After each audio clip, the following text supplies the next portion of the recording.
Stop everything. The music must fall silent now. André Rieu's voice rings out across Jackson Square in New Orleans. It's the middle of the concert. His bow freezes in the air. The orchestra falls silent. 3,000 people hold their breath. No one understands what's happening. André walks off the stage. His face is white, his gaze fixed on something or someone behind the audience. His producer Marcus runs after him. André, what are you doing? We're live in 42 countries. André ignores him. Where is she? Who? The girl with the note. Ren. Behind the scenes, a 10-year-old girl sits in her damp clothes, mud still on her shoes, clutching a violin case to her chest. Assistant Amber whispers, "She said her mother taught her this song, but it was never published anywhere. She only heard it in a dream." André opens the case. He stares at the contents. His eyes fill with tears.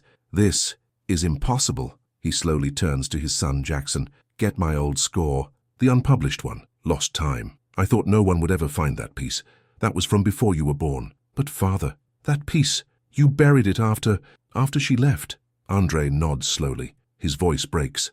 "I now know who Ren learned it from, and why she's here." The image freezes before the music begins again. A secret from the past is about to come to light, through a girl who lost everything, and a melody that should never have survived. The rain had been falling relentlessly over southern Louisiana for days. The Tangipahoa River overflowed its banks, turning streets into rivers, gardens into swamps.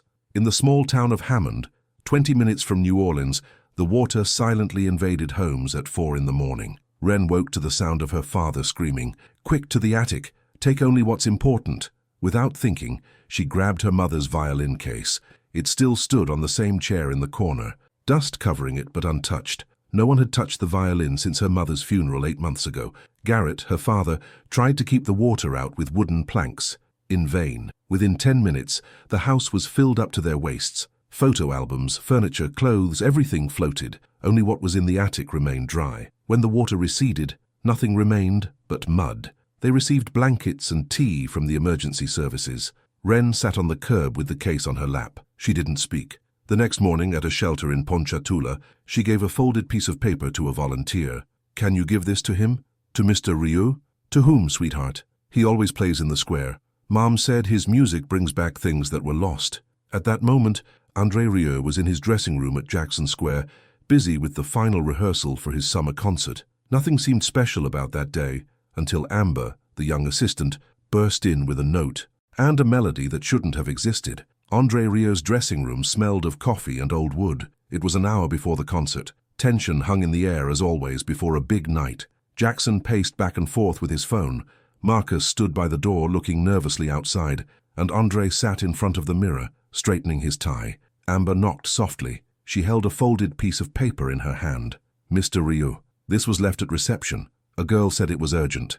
André looked up, irritated by the interruption.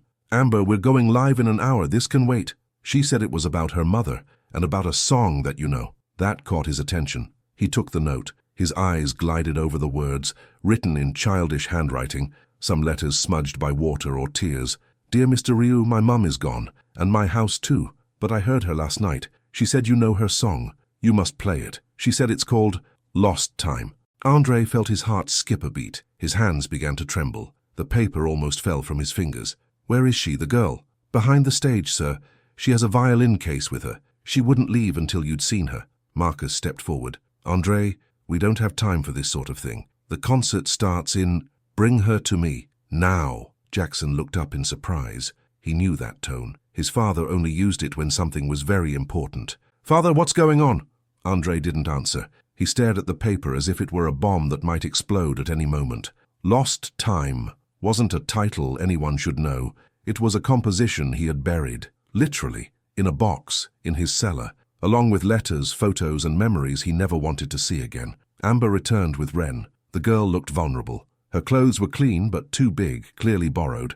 Her shoes were still muddy. She clutched a small red violin case to her chest, as if it were the only thing she had left. André stood up and slowly walked toward her. He crouched down so he was at eye level. "What's your name?" "Ren." "Ren, where did you hear that name?" "Lost Time." "From my mom. She always sang it to me. She said it was from someone she really missed."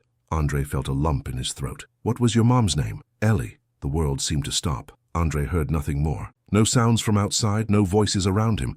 Only that name, Ellie. Jackson saw the change in his father's face. "Father?" Do you know her? André nodded slowly, his eyes still fixed on Ren. Ellie Lawrence. She was someone from my past. Someone I should never have let go. Marcus looked shocked. André, we don't have time for this now. The concert can wait. André's voice was louder than he intended. He took a deep breath. Ren, may I see your violin? She hesitated, but then slowly opened the case.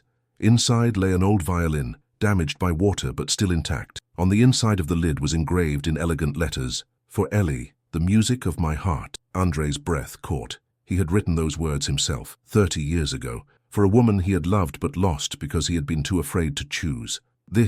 I gave this to her. Ren looked at him with big eyes. You really knew Mom? Yes, long ago. Jackson came closer. Father, what's happening here? Who was this woman to you? André stood up, his gaze still on the violin. She was my first love. We studied together at Juilliard. She was brilliant, gifted, but I chose my career and she disappeared. Why have you never told us about her? Jackson's voice sounded wounded. Because I tried to forget, because it was too painful. Ren took André's hand. Mom said you were the only one who could play the song. She said you needed to finish it. Finish it? She said it was never finished, that it needed an ending. André felt tears welling up. He had written Lost Time after Ellie's departure. It was his way of grieving, but he had never finished it because he didn't know how. The ending was too painful to write. Marcus interrupted again. André, the hall is full. We really need to tell them the concert is changing. We're playing Lost Time. What? That piece doesn't even exist. It was never published. It will be tonight. Jackson looked concerned. Father, are you ready for this? Emotionally? André looked at Ren. I have to be. For her and for Ellie. Marcus shook his head. This is madness. We have contracts, obligations. I don't give a damn what the contracts say. This is about something bigger. At that moment, an older man entered. He was well dressed but had a tired look. It was Oliver, the neighbor of Garrett and Ren. Mr. Rieu? Sorry for the interruption. I'm Oliver. I brought Ren here. Who are you? A friend of the family. And also a musician. At least I used to be. André looked at him more carefully. There was something familiar about that man. Oliver Winters. The man nodded. You have a good memory. You played first cello in the Louisiana Symphony. That's right. Until I quit. Just like you quit with Lost Time. André frowned. How do you know about that? Ellie told me about it. We were friends. After you left, I stayed close to her. I helped her where I could. A charged silence fell. Jackson looked from one to the other. Wait a minute. Do you mean that you... I loved her, interrupted Oliver. But she still loved your father, even after everything. André felt overwhelmed. Why are you here? Because Ren deserves to hear that song, and because Ellie would have wanted it. Ren looked up at Oliver. Oliver has always taken care of us, even when Mom got sick. André's stomach turned. Sick? She had cancer, said Oliver softly. She passed away 8 months ago. André nearly fell to his knees. I didn't know. I had no idea. She didn't want you to know. She said you had your own life. Jackson put a hand on his father's shoulder. Father, André wiped his eyes. I should have been there. I should have. You can be there now, said Oliver, for Ren and for Ellie's memory. At that moment, Tessa entered, a young journalist who was supposed to cover the concert. She had heard about the delay and came to see what was happening. Mr. Rieu, is it true that you're planning to change the program? Marcus tried to stop her. This is private. Let her in, said André. Maybe this story needs to be told. Tessa took out her notepad. What are you going to play? A piece I wrote 30 years ago, for a woman I lost, and tonight I'm going to finish it, with her daughter. Ren looked up in shock. Me, but I can't even play well. Your mother lives on in you, said André. That's enough. Marcus threw his hands in the air. This is a disaster. We have no scores, we haven't rehearsed, and you want to put a child on stage? Yes. The sponsors will be furious. Let them be furious. Jackson looked at the clock. We have 35 minutes. André turned to Amber. Get my old suitcase from the car. The black one. There's a folder inside with scores. Look for Lost Time. Amber ran off. Oliver stepped forward. Mr. Rieu, may I say something? Go ahead. Ellie once confided in me that she hoped you and Ren would meet someday. She said you both missed the same thing. Closure. André swallowed. Then I'll make sure we get it. Tessa took notes. This will be the story of the year, Marcus groaned, or the biggest professional blunder ever. But André wasn't listening anymore. He looked at Ren and saw Ellie in her eyes. The same determination, the same love for music. Come, he said to the girl, we have work to do. The rehearsal space behind the stage was small and cluttered. André pulled out the old score. The paper was yellowed, the notes faded. He spread it out on the stand and stared at it as if it were a lost treasure. Ren stood beside him with her mother's violin in her hands. She trembled slightly. I don't know if I can do this. You don't have to do it perfectly. You just have to feel it. Jackson came in with coffee. He gave a cup to his father. Father, are you sure about this decision? More sure than I've been in years. Oliver sat in the corner watching. He had brought his own cello. If you don't mind, I'd like to play along. André looked up in surprise. You still play? Not in public anymore. But for Ellie, I would make an exception. André nodded. That would be an honor. Amber came in with more scores. I found everything you asked for. But there's something else. A letter. She handed André a sealed envelope. His name was on it, written in Ellie's handwriting. André's hands shook as he opened the envelope. Inside was a letter, dated 3 months before Ellie passed away. Dear André, if you're reading this, I'm probably gone. I'm writing this because I want you to know that I never held anything against you. You chose your music, and I respected that. But I hope someday you'll finish Lost Time, not for me, but for yourself. And if you ever meet Ren, let her hear what music really means. She has your talent, you know, more than she realizes. With love, Ellie. André's eyes filled with tears. He couldn't speak. Jackson read over his shoulder and placed a hand on his father's back. She still loved you, and I loved her. I was just too stupid to say it. Ren looked at the letter. Mom wrote this? André nodded. She wanted me to meet you. And for us to play together? Yes. Oliver stood up. Then we should begin. We don't have much time left. André wiped his eyes dry and picked up his violin. Good. Ren, I want you to listen to me and try to join in. It's not about being perfect. It's about feeling. Ren nodded nervously. André began to play. The first notes of Lost Time were soft, melancholy. They filled the space with a deep sadness. Ren listened carefully, and then cautiously began to play along. Her tone was hesitant, her timing not perfect, but there was something raw and real in it, something that could only come from someone who had known loss. Oliver added his cello. The sounds merged, creating a harmony that was painfully beautiful.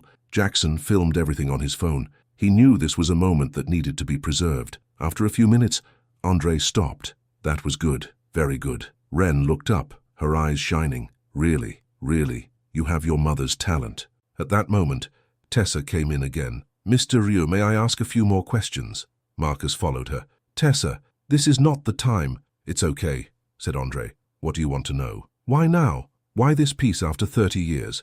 André thought for a moment. Because I finally understand that some things shouldn't be buried. They need to be heard. And the girl? Why her? Because she continues the story. She is Ellie's legacy. Tessa made notes. This will be a beautiful story. Marcus shook his head. A beautiful disaster, you mean?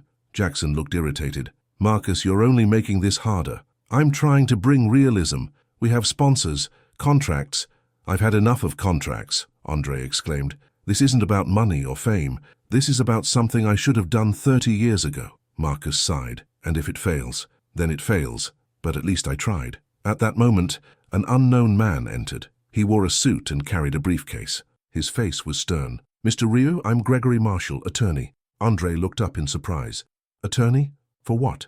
I represent the heirs of the Lambert Foundation. We've heard that you plan to play a certain piece tonight. Lost Time. That's correct. Why? Gregory opened his briefcase and pulled out a document. According to this contract from 1995, you transferred the rights to this piece to the foundation. You may not perform it publicly without permission. André felt his blood boil. That contract was a mistake. Perhaps, but it's legally binding. Jackson stepped forward. This is ridiculous. It's his own composition. Not anymore. He sold it for financial reasons, and the foundation has the right to determine when and where it is played. Oliver stood up too. And the foundation has decided that it should never be played, right? Gregory looked uncomfortable. That's correct. Why? Asked André. Because it's complicated. There are other interests involved. What interests?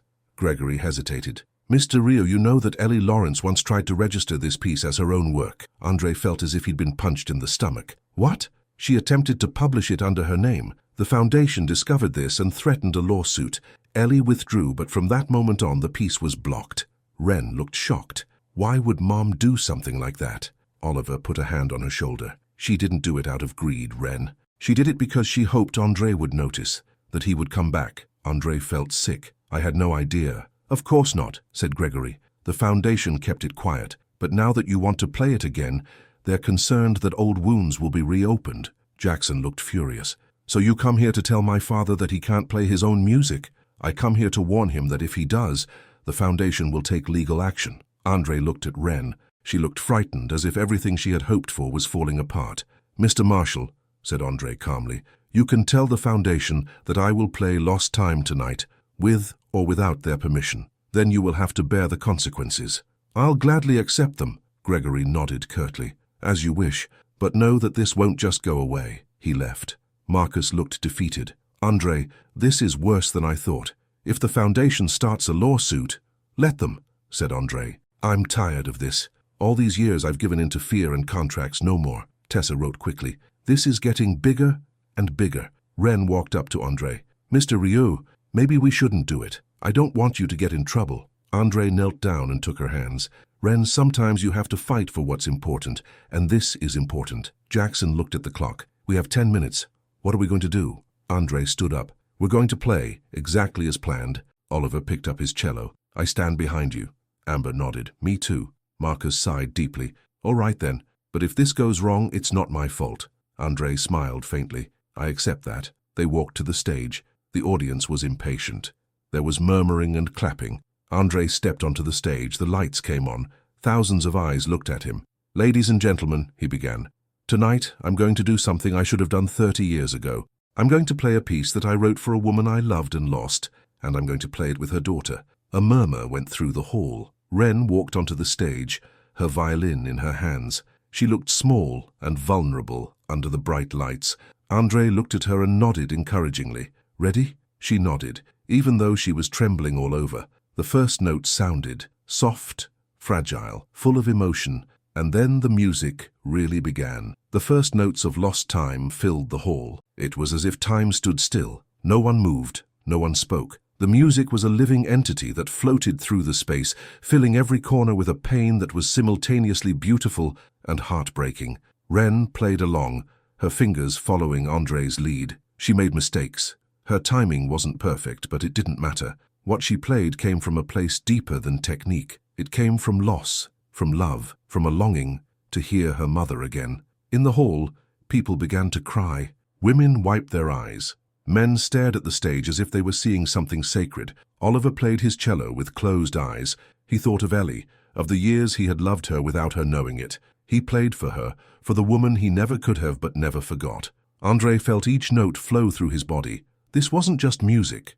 This was an exorcism, a liberation from 30 years of regret and grief. But then, halfway through the piece, something strange happened. Ren suddenly stopped playing. She lowered her violin and stared at the audience. Her eyes were wide open, as if she saw something no one else could see. "Mom," she whispered. André stopped too. "Ren, what's wrong?" But Ren wasn't listening. She walked to the edge of the stage, her gaze fixed on something in the crowd. "Mom, is that you?" Jackson quickly came on stage. "Ren, what do you see?" Ren pointed to the back of the hall. "There. She's standing there. She's smiling at me." The audience turned around, but there was no one. Just an empty space near the exit. André felt his heart breaking. The girl was overwhelmed. Too much emotion, too much pressure. He walked over to her and put a hand on her shoulder. "It's okay. You don't have to continue." But Ren shook her head. "No, she wants me to continue. She says the song must be finished." "How do you know that?" I hear her. In my head. She's singing along. A charged silence fell. No one knew what to say. Then someone stepped out of the audience. An older woman, elegantly dressed. She walked forward and stopped in front of the stage. "Mr. Rieu," she said in a powerful voice, "I need to tell you something." André looked surprised. "Who are you?" "My name is Eleanor Lawrence. I'm Ellie's mother." The hall collectively held its breath. André felt his knees go weak. You're Ellie's mother?" "Yes, and I'm here because I want this song to be played, completely, as it should be." Ren looked at the woman. "Grandma?"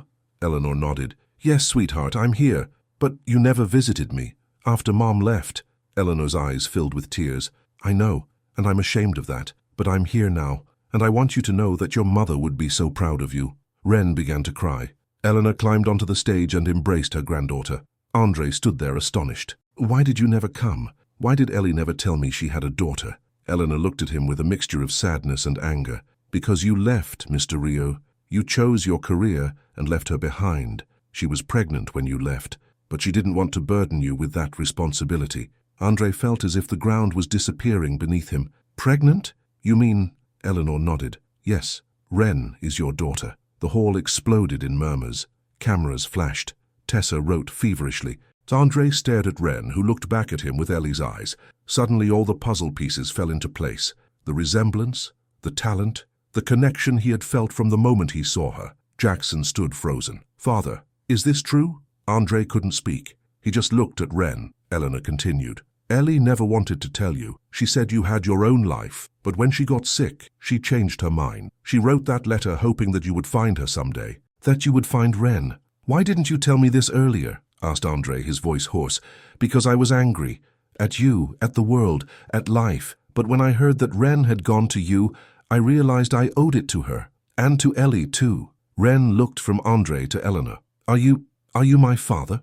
André knelt before her. "It seems that I am." Ren began to cry harder. "Mom always said my father was an important man, that he made music for the whole world. I thought she was telling a fairy tale." "It wasn't a fairy tale," said André, his own tears flowing freely. "It was the truth." He embraced her, and for the first time in 30 years, he felt something he had forgotten, a feeling of completeness. The audience stood up and applauded, not because the music was finished, but because they were witnessing something much bigger than a concert. But then Gregory came onto the stage. He had papers in his hand and looked determined. "Mr. Rieu, I must officially summon you to stop. Playing this piece is a breach of contract." André stood up, his demeanor calm but resolute. "Mr. Marshall, I'm not playing this for a contract. I'm playing it for my daughter. That doesn't change the legal situation." Eleanor stepped forward. "On the contrary, it changes everything." She pulled a document from her bag. "This is a statement that Ellie signed before she died. It states that all rights to lost time go to her daughter. Not to the foundation, not to anyone else. To Ren." Gregory took the document and read it quickly. His face fell. This is authentic." "Of course it is." Ellie knew this moment would come. She made sure her daughter would be protected. Gregory looked defeated. "Then the foundation can't do anything about this." "Exactly." He turned and left, clutching his papers tightly. Marcus looked relieved. "So we can continue." André nodded. "We can continue." He looked at Ren. "Are you ready to finish this?" Ren wiped away her tears and nodded bravely. "Yes." They picked up their instruments again. This time it felt different. It was no longer a concert. It was a reunion, a closure, a beginning. The music resumed, but now with a new layer. Eleanor sang softly along from the side of the stage. Her voice was weak, but full of love. And then, at the climax of the piece, something magical happened. Ren played a note that wasn't in the score. A note that no one had taught her, but it was the right note. The note that completed the piece. André looked at her in amazement. "How did you know that?" Ren smiled through her tears.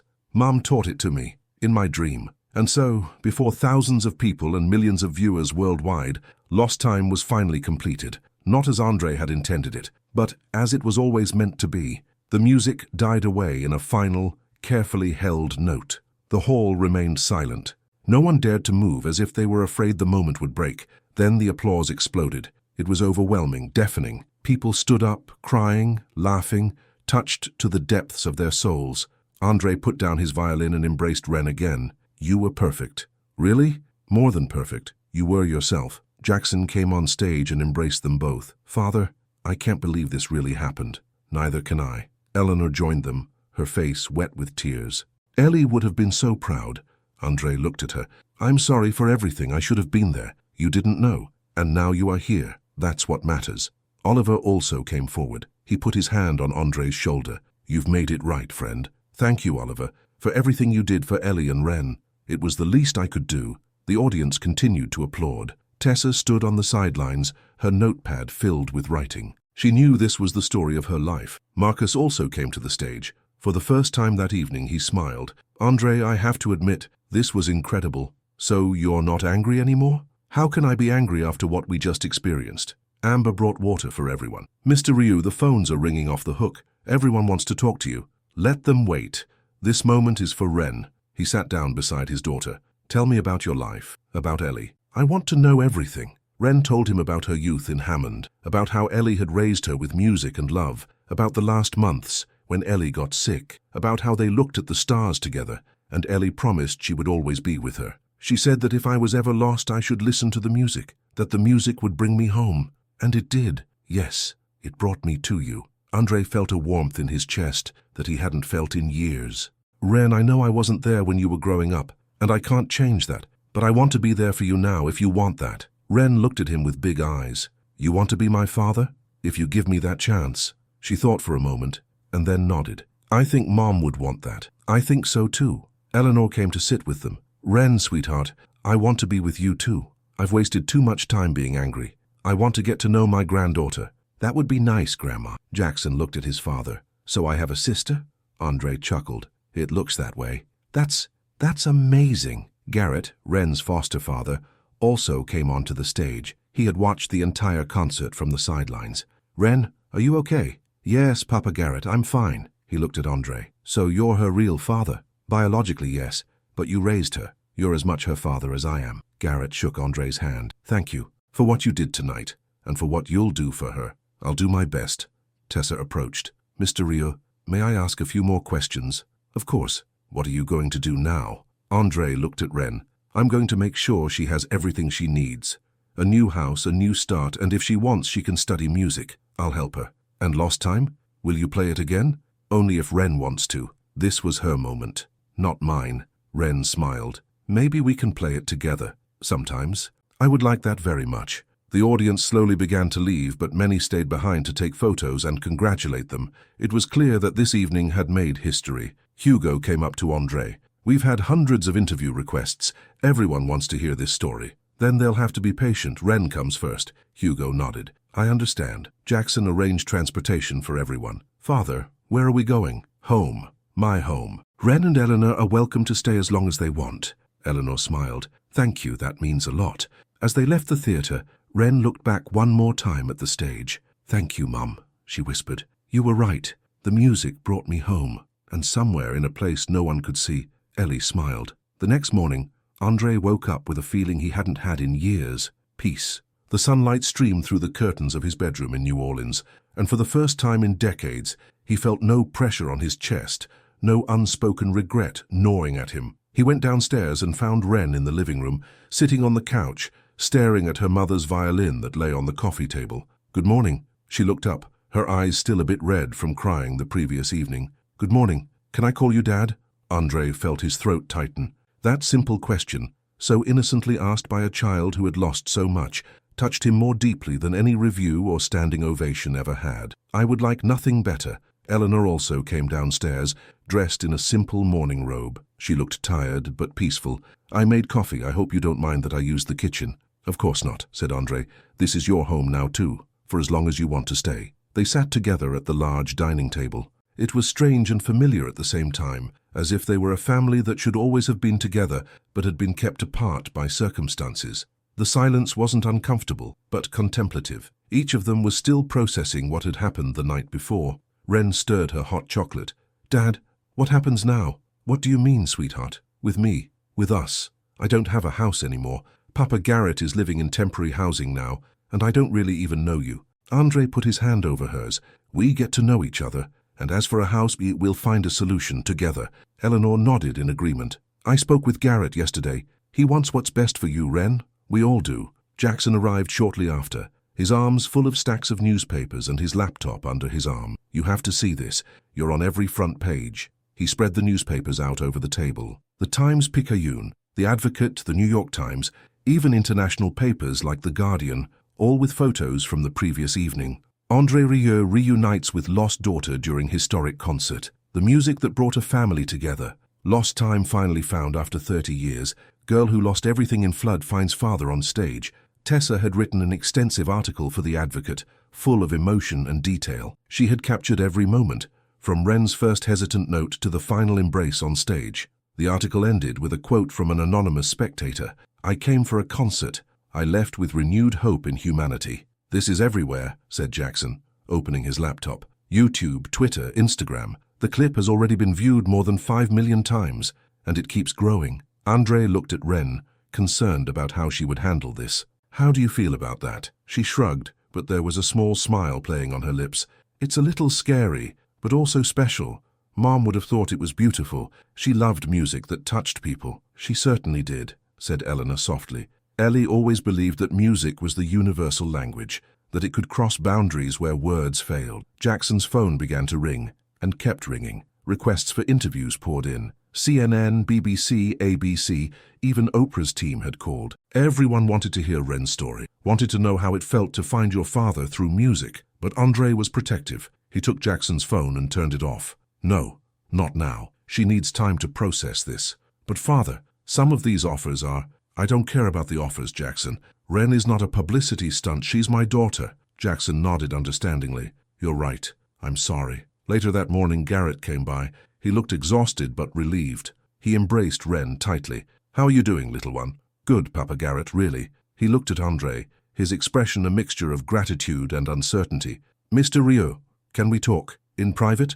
They went to André's study, a room filled with scores, instruments and photos of concerts from the past.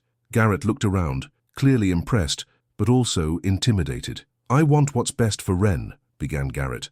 Always have. When Ellie died, I promised her that I would take care of the girl as if she were my own daughter. And you have. She loves you, Garrett. But now she's found her real father, someone who can give her things I never could. Music education, opportunities, a future.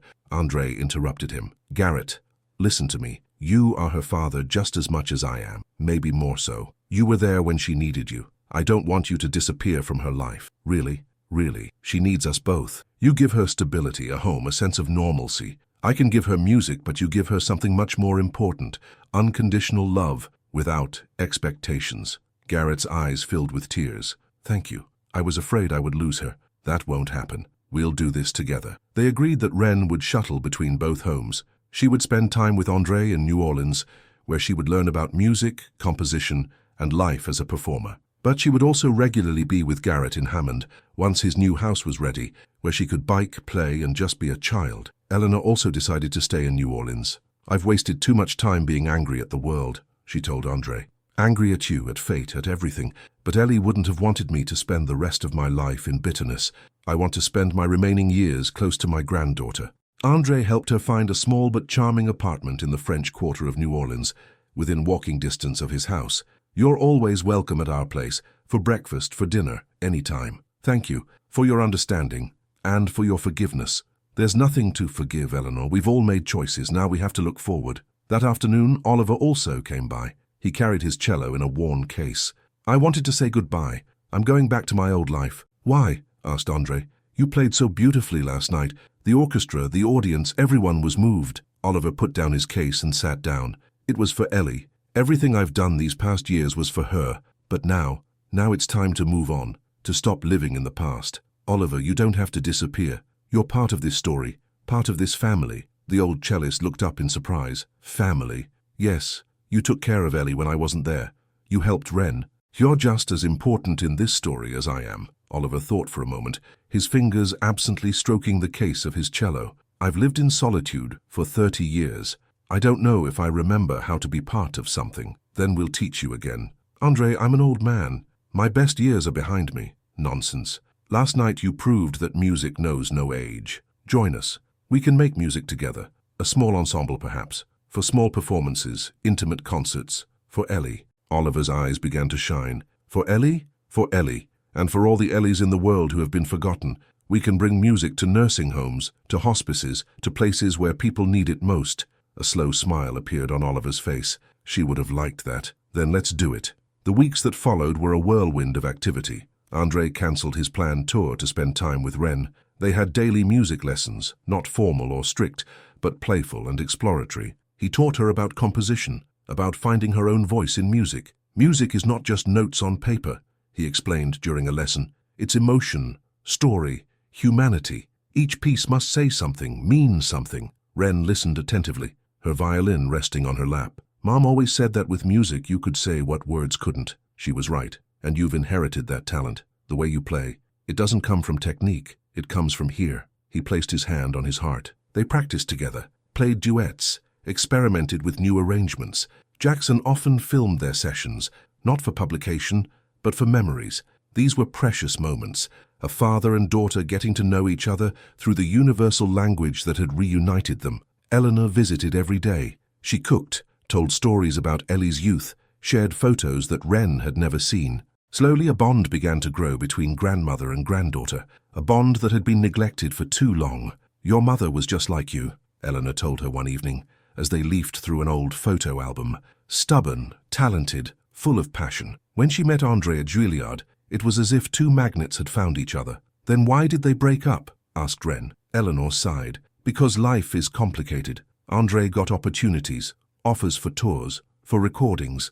Ellie didn't want to stand in the way, and André was too passionate about his music to see what he was leaving behind. Was Mom angry at him? No, sweetheart. She was sad, but never angry. She always said, "You can't force someone to choose you. They have to want it themselves."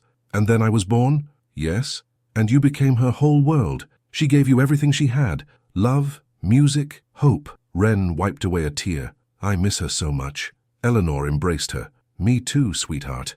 Every day. Meanwhile, André was busy with something new, something he had never done before, establishing a foundation. He called it Lost Time Reclaimed, and the goal was simple but powerful, to help children who had lost everything in natural disasters through music therapy and support. Music can heal, he said during the launch at New Orleans City Hall, with Ren beside him on the stage. That's what I learned from my daughter. When she lost everything, music was her lifeline, her way to honor her mother, to find hope, and I want other children to have that same chance. The hall was filled with journalists, sponsors, and local politicians. But for André, there was only one important audience member, Ren, who looked at him with pride and admiration. We will provide instruments, offer lessons, and create safe places where children can express their emotions through music, because no one should be alone in their grief. The applause was loud and prolonged. Ren played a short piece on her violin, an original composition she had named Mom's Echo. It was simple but moving, a melody that simultaneously conveyed sadness and hope. Afterwards, several families came up to them, families who had been victims of the flood themselves. They thanked André, embraced Ren, shared their own stories of loss and recovery. A mother with 2 young children said, "You've given us hope, not just by what you do, but by who you are, by showing that even from the deepest pain, something beautiful can grow." The town of Hammond was rebuilt with help from André's foundation and other donors. The flood had destroyed homes, disrupted lives, but the community refused to give up. Garrett's Bakery was one of the first businesses to reopen, more beautiful than ever, with a modern oven, but the traditional recipe that his family had used for generations. On the wall of the bakery hung a framed photo of Ellie, smiling with Ren as a baby in her arms. Below it was a small brass plaque, in memory of Ellie Lawrence, who taught us that music and love are never lost. Customers came not only for the bread, but also to hear the story, to be part of something larger than themselves. The bakery became a meeting place, a symbol of resilience and hope. On a Saturday, exactly 1 year after Ellie's passing, André organized a special concert in Hammond. He invited everyone, the villagers who had lost their homes, the aid workers who had tirelessly worked, the journalists who had told the story, everyone who had been touched in any way by what had happened. The stage was set up in the town square, a modest but charming location. There were no fancy lights or enormous speakers, just a simple sound system, some chairs, and the evening air of Louisiana as a backdrop. Ren played Lost Time again, this time with more confidence and technical skill. But the emotion was still there, just as raw and real as the first time. André played beside her. Oliver on cello, and even Jackson had picked up his violin to join in. Eleanor sang softly along from the side, her voice fragile but full of love. Garrett stood in front, his eyes closed, listening to the music that had transformed his foster daughter. When the last note faded away, everyone stood up. There was no applause, only silence. Respectful, loving silence. The kind of silence that weighs heavier than any applause. André put his arm around Ren's shoulders. Your mother would be so proud. I know. I feel her here, everywhere. Me too. After the concert, André, Ren, Jackson, Eleanor, Garrett, and Oliver sat together on the lawn. The sun was setting, the sky turning orange and pink, and the first stars were beginning to appear. This is perfect, said Ren, her head resting against André's shoulder. What's perfect? Asked André. This. Us. Together. It feels like all the pieces are finally falling into place. André looked around at the faces surrounding him. His son Jackson, holding a camera and smiling. Eleanor, softly humming. Oliver, lovingly polishing his cello. Garrett, nodding to him with respect and gratitude. This was his family, not perfect but complete, composed of loss and regret, but also of love and forgiveness. Yes, he said softly, this is perfect. Months later, André released an album with professional recordings of those concerts. It was called Lost Time Reclaimed and contained not only the title tracks, but also new compositions that he had written together with Ren. Each piece told a story of loss, of hope, of finding what you thought you had lost. The album became a worldwide success, not because of commercial promotion, but because of the authentic story behind it. People all over the world connected with the music, saw their own losses and recovery reflected in the notes. All proceeds went to the foundation. Within a year, Lost Time Reclaimed had helped more than 200 children with instruments, lessons, and therapy. Satellite locations were set up in various cities, each with the same mission: healing through music. Ren gave interviews, always with a grace and wisdom far beyond her years. In an interview with a national network, she said, "Music saved me when I thought there was nothing left. It brought me back to my mother. It gave me a father. It showed me that even in the darkest moments, there can still be beauty." "What would you like to say to other children going through something similar?" asked the interviewer. "That it's okay to be sad, that it's okay to cry, but also that there is hope, always. You just have to keep looking and listening, because sometimes salvation comes from unexpected places." One evening, when Ren was alone with André in his studio, she asked a question that surprised him. "Dad, do you think Mum knew this would happen? That I would find you?" André thought long before answering. "I think she hoped it would happen. Your mother believed in the power of music, in its ability to bring people together. Maybe she planned all this, in her own way. By teaching me that song? By teaching you to listen to music with your heart, to believe that even lost things can be found again. Do you miss her?" André's voice grew softer every day. "But I'm also grateful for what she gave me, for you." Ren hugged him tightly. "I'm grateful too, for you, for Papa Garrett, for Grandma Eleanor, for Oliver, for everyone who has helped me. And your mom. Never forget her." "I never could. She's in every note I play." They played together late into the night, not for an audience, not for cameras or recordings, just for themselves. And for Ellie, the music filled the house, warm and comforting, like an embrace from another world. And somewhere, perhaps in the stars, perhaps in the wind that whispered through the trees of New Orleans, Ellie listened along, smiling, at peace. Years later, when Ren herself had become a celebrated violinist and performed all over the world, she gave an in-depth interview for a documentary about her life. The documentary was called From Mud to Melody and told her complete story. "People always ask me if I was nervous that first night on stage," she said, now an elegant young woman in her early 20s, "but I wasn't, because I knew my mother was with me, and because I knew that music doesn't ask for perfection, it asks for truth." "And what is the truth?" asked the interviewer, a grey-haired man with a kind face. Ren smiled, that same smile that Ellie had always had. "The truth is that love is never lost. It just changes form, and sometimes if you listen very carefully, you can hear it in the music, in the pauses between the notes, in the silence after the final tone." The interview ended with a recording of Ren playing Lost Time, alone, on a large stage at Carnegie Hall, with the same red violin that her mother had once held, that André had once given as a gift. The music was beautiful, technically flawless, emotionally overwhelming, and as the last note faded into the silence of the hall, you could swear you heard two violins, as if someone was playing along from another world, a harmonic echo that transcended the boundaries of life and passing. Perhaps it was imagination, perhaps it was acoustics, or perhaps it was Ellie, who had finally found peace, and who continued to live through music in the heart of her daughter. André Rieu sat in his garden in New Orleans, old now but still full of life and passion. His hair had turned completely white, his hands trembled slightly from age, but his eyes still sparkled with the same intensity. Ren sat down beside him, her own daughter, a girl of 5, on her lap. The child had Ellie's eyes and Ren's smile. "Grandpa, tell the story again," said the little girl in a high, clear voice. "Which story, sweetheart?" "About the night you found Mom, about the flood and the music and everything." André smiled, his old heart still warm at the memory. He began to tell the story with all the details he would never forget, about the flood that had struck Hammond, about the muddy girl with a violin case, about the note that had changed his world, about the music that should never have existed but was perfect anyway. The little girl listened with big, wondering eyes, completely absorbed in the story, and when André was finished, she asked with the innocence of a child, "Will the music find me too, Grandpa, just like it found Mom?" André picked up his violin, which was always within reach, even now that he rarely played in public anymore. "If you listen for it, sweetheart, if you listen with your heart, not just with your ears, then the music will always find you." Because music is everywhere, in the wind, in the rain, in the laughter of people you love. He placed the violin under his chin, his old fingers automatically finding their familiar position, and played a few soft notes, loving, full of memories, infused with all the emotions of a long and eventful life. And somewhere in the wind, between the leaves of the old magnolia tree in his garden, an echo joined in. A second violin, invisible but unmistakable. A melody that traveled through time and space.